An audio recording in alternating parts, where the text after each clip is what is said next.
after that point, like, because of the lifting of the ban, we were able to get other brands like La Clandestine to the United States market, which is great because we had like a French Verte and then we had a Swiss Bleu on the market that is pretty easily accessible. I can go to my Total Wine, which is like a 5-minute drive from my apartment, and pick up a mini bottle of La Clandestine and a big bottle of Lucid, which is huge. That is such a big deal.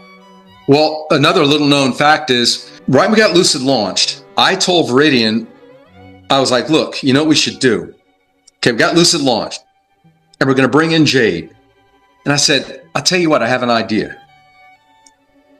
Clear absinthe, which is not something in that Jade doesn't do, which is a bit of a different animal. Right. The modern Swiss type. I was like, look, there are basically two broad categories of absinthe. There's there's absinthe vert, and then there's the Blanche, which is the Swiss, Swiss type. And I said, well, look, I have an idea. The best absinthe in Switzerland is a brand that I know is La Clandestine. I know the distiller, Claude-Alain Bugno. I do too. Yeah, right. You do too now. I've met him. So at the time, this is like 2007, right? And I said, so look, let's go to Switzerland before anyone else picks up that brand. Let's go to Switzerland. I'll introduce you. We'll talk to him and we'll get that brand and we'll bring it in. Amazing. And we did.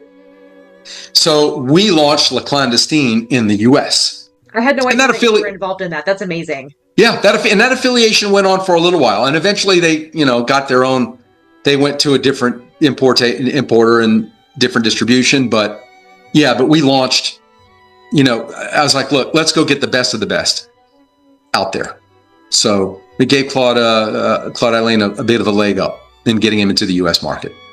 Amazing. Yeah, when Kenny and I went to the Absinthe a couple years ago, still can't believe it was a year and a half ago now, we were invited to his distillery. We had a great time. He was so nice. He made me feel so welcome being there from halfway across the world. He's a great guy.